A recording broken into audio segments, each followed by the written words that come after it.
지난해 4월의 어느 화창한 아침이었습니다. 전화벨이 울렸습니다. 아버지였습니다. 야, 병원에서 연락이 왔는데 결과가 좀 이상하대. 같이 가줄 수 있니? 목소리는 평소와 같았지만 뭔가 떨리는 게 느껴졌습니다. 사흘 전 아버지는 가벼운 기침 때문에 동네 병원을 방문하셨습니다. 나이 드니까 감기도 오래가네. 그렇게 농담하시며 흉부 엑스레이를 찍으셨죠. 그런데 의사 선생님이 큰 병원으로 가보라고 했고 정밀 CT 촬영 후 우리는 종양내과 진료실 앞에 앉아 있었습니다. 보호자분도 같이 들어오세요. 그 한마디에 심장이 철렁 내려앉았습니다. 의사 선생님은 컴퓨터 모니터를 돌려 우리에게 보여주셨습니다. CT 사진 속 아버지의 폐에는 선명한 흰 덩어리가 보였습니다. 여기 보이시죠? 우측 폐 상엽에 약 4.2cm 크기의 종괴가 관찰됩니다. 골프공보다 조금 작은 크기였습니다. 그리고 종격동 림프절로 전이가 확인됩니다. 비소세포 폐암 사기로 판단됩니다. 사기. 그 숫자가 무엇을 의미하는지 저는 너무나 잘 알고 있었습니다. 생존율은 어떻게 되나요? 떨리는 목소리로 물었습니다. 통계적으로 5년 생존율이 5에서 10% 정도입니다. 환자분 연세를 고려하면 의사 선생님은 말끝을 흐렸습니다. 그 순간 아버지가 제 손을 꽉 잡으셨습니다. 82년을 살아오신 그 손은 차갑고 작게 느껴졌습니다. 괜찮다. 나 오래 살았어. 아버지는 오히려 저를 위로하셨습니다. 하지만 저는 알았습니다.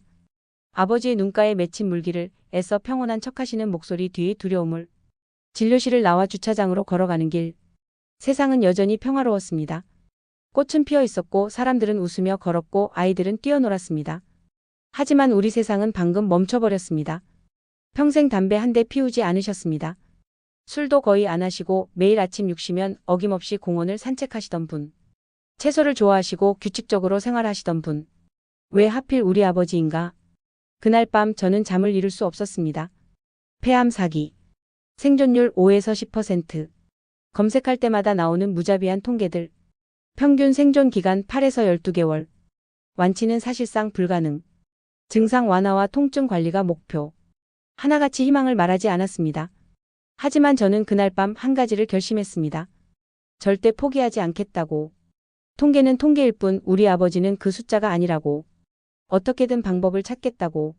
그것이 제가 지옥 같은 1년의 여정을 시작한 순간이었습니다. 진단 일주일 후 표준 항암 치료가 시작됐습니다. 1차 항암제 투여. 의사 선생님은 말씀하셨습니다. 환자분 연세를 고려해서 저용량으로 시작합니다. 부작용이 있을 수 있지만 견뎌야 합니다. 아버지는 고개를 끄덕이셨습니다. 첫 주. 예상했던 부작용들이 나타났습니다. 구토, 식욕부진, 탈모. 아버지는 이 정도는 괜찮아라며 억지로 웃으셨습니다. 둘째 주. 밥 한 숟가락 드시는 게 고역이 되었습니다. 입에서 쇠맛이 나. 아무것도 못 먹겠어. 죽을 끓여드려도 과일을 갈아드려도 고개를 저으셨습니다. 그리고 한 달째. 상황은 우리의 예상을 훨씬 뛰어넘어 악화되고 있었습니다. 아버지의 체중은 72kg에서 60kg로 12kg나 빠졌습니다. 얼굴은 헬쑥해지고 걸을 때마다 숨을 헐떡이셨습니다. 가장 충격적이었던 건 어느 날 아침이었습니다. 아빠, 혀 좀 보여주세요. 아버지가 혀를 내미셨을 때 저는 숨이 멎었습니다. 혀가 까맣게 변해 있었습니다. 정확히는 짙은 갈색에 가까운 검은색. 마치 오래된 나무 껍질 같았습니다. 이게 뭔가? 왜 이러는 거지? 당황한 저는 즉시 담당 의사에게 연락했습니다. 흑모설블랙 HAIRY 텅일 수 있습니다. 항암제 부작용이거나 구강 환경 변화 때문일 수 있는데 의사 선생님도 확신이 없어 보였습니다. 2개월째. 아버지는 하루 20시간 이상을 침대에 누워 계셨습니다. 화장실 가는 것조차 힘들어 하셨고 제가 부축해서 겨우 몇 걸음 걸으시곤 했습니다. 한때 매일 아침 5km를 걸으시던 그분이 어느 날 저녁 아버지가 제 손을 잡으셨습니다. 야, 네 아빠. 이렇게 고통스럽게 사는 게 사는 건가 싶다. 차라리. 아버지가 평생 처음으로 포기하는 말씀을 하셨습니다. 그 순간 제 안에서 무언가가 무너졌습니다. 동시에 분노가 치밀어 올랐습니다. 다음 날 저는 담당 의사에게 따졌습니다. 왜 이렇게 급격히 나빠지는 겁니까? 항암 치료를 하는데 더 악화되는 게 정상입니까? 의사 선생님은 난처한 표정을 지었습니다. 솔직히 저도 잘 이해가 안 갑니다. 항암제 반응이 이렇게 극단적으로 나쁜 경우는 드문데 환자분이 전신 상태가 빠르게 저하되고 있습니다. 그럼 어떻게 해야 합니까? 일단 항암제를 더 약하게 조정하거나 잠시 중단하는 것도 고려해야 할 것 같습니다. 그날 밤부터 저는 미친 듯이 자료를 찾기 시작했습니다. 의학 논문, 해외 사례, 대체요법, 식이요법. 왜 항암제가 효과가 없는가? 암 줄기세포 내성. 항암 치료 중 급격한 악화. 하나하나 키워드를 쳐가며 밤을 새웠습니다. 분명 뭔가 놓치고 있는 게 있었습니다. 의사들도 설명하지 못하는 이 급격한 악화. 답은 어딘가에 있을 거라고 저는 믿었습니다. 그리고 사흘째 되던 밤, 저는 한 논문에서 결정적인 단서를 발견했습니다. 암 미세 환경과 세포 증식의 상관관계. 해외 암 연구소에서 발표한 논문이었습니다. 저는 떨리는 손으로 스크롤을 내렸습니다. 핵심 내용은 충격적이었습니다. 암세포는 산성 환경 pH 6.5에서 7.0에서 증식 속도가 최대 3배 이상 빠르다. 특히 암줄기세포는 산성 조건에서 항암제 내성을 획득한다. 저는 다시 읽고 또 읽었습니다. 잠깐. 그렇다면 아버지가 급격히 악화된 이유가 항암제 때문이 아니라 몸속 환경 때문이라는 건가? 저는 관련 논문들을 닥치는 대로 찾아 읽었습니다. 산성화된 체내 환경은 암세포에게 최적의 서식지를 제공한다. 정상 세포는 pH 7.4의 약알칼리성 환경을 선호하지만 암세포는 산성을 선호한다. 암 환자의 90% 이상이 산성 체질을 보인다. 하나같이 같은 이야기를 하고 있었습니다. 다음 날 아침 저는 우리 집 냉장고를 열었습니다. 그리고 아버지가 지난 몇 달간 드셨던 음식들을 떠올렸습니다. 아침. 계란 프라이 2개. 우유 1컵. 식빵에 버터. 가끔 베이컨. 점심. 흰쌀밥. 고기 반찬 소고기, 돼지고기 중심. 김치찌개, 된장찌개. 저녁. 치킨 아버지가 좋아하셨던 메뉴. 삼겹살 구이. 라면. 맥주 반병. 간식. 과자, 빵. 탄산음료. 커피 설탕 듬뿍. 저는 하나하나 검색해보기 시작했습니다. 계란 pH 수치 산성. 우유 pH 약산성. 육류 pH 강한 산성. 밀가루 음식 산성. 설탕 극도의 산성. 가공식품 산성. 아버지가 드시는 음식의 90% 이상이 몸을 산성화시키는 것들이었습니다. 화면 pH 미터기 7.4를 가리키는 이상적 수치. 인체의 이상적인 pH는 7.35에서 7.45. 약알칼리성입니다. 하지만 현대인의 식단은 대부분 산성 음식으로 가득 차 있습니다. 육류, 유제품, 가공식품, 설탕, 밀가루. 그 순간 모든 퍼즐이 맞춰졌습니다. 우리는 암세포를 죽이려 했지만 동시에 암세포가 가장 좋아하는 환경을 만들어주고 있었던 겁니다. 이건 마치 적군과 싸우면서 동시에 적군에게 식량과 무기를 보급해주는 것과 같았습니다. 항암제로 암세포를 공격하지만 산성 식단으로 암세포가 더 강해지는 환경을 만들어주고 있었던 거죠. 저는 아버지 방으로 걸어갔습니다. 노크를 하고 문을 열었습니다. 아버지는 침대에 누워 천장을 멍하니 바라보고 계셨습니다. 아빠. 응. 제가 뭔가 찾은 것 같아요. 아버지가 천천히 고개를 돌려 저를 보셨습니다. 지친 눈빛이었지만 아직 희망이 남아 있었습니다. 항암제가 문제가 아니었어요. 우리가 암세포에게 먹이를 주고 있었던 거예요. 저는 밤새 정리한 자료를 아버지께 보여드렸습니다. 암세포는 산성 환경에서 자라요. 그런데 아빠가 드시는 음식들이 전부 몸을 산성으로 만드는 것들이었어요. 아버지는 말없이 자료를 보셨습니다. 한참을 침묵하시더니, 그래서 어떻게 하면 되는데? 식단을 완전히 바꿔야 해요. 몸을 알칼리성으로 만들어야 합니다. 쉽지 않을 거야. 내가 평생 먹던 음식들을 다 버리라는 거잖아. 네, 쉽지 않을 겁니다.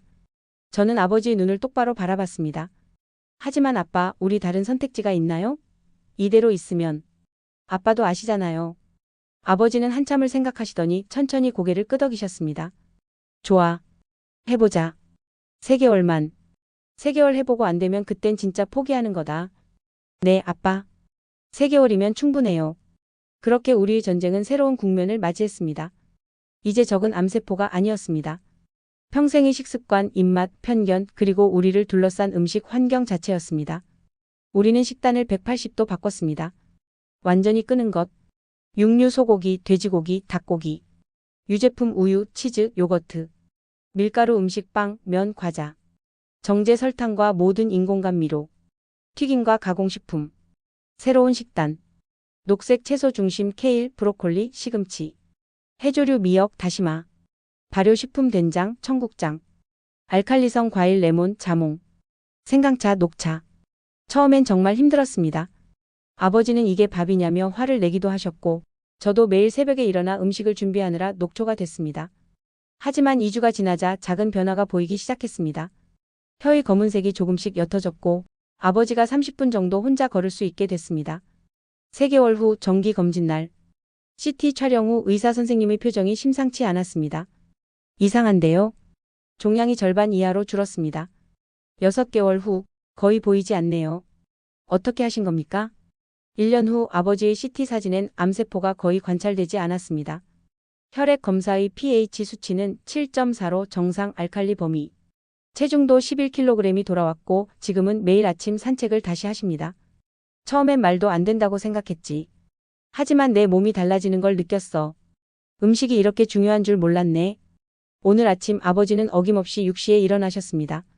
운동복을 입으시고 공원으로 산책을 나가셨죠. 83세.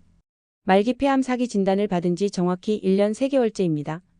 지난주 정기 검진 결과 CT 사진에서 암세포는 거의 관찰되지 않았습니다. 종양 표지자 수치도 정상 범위. 체중도 70kg으로 돌아왔습니다.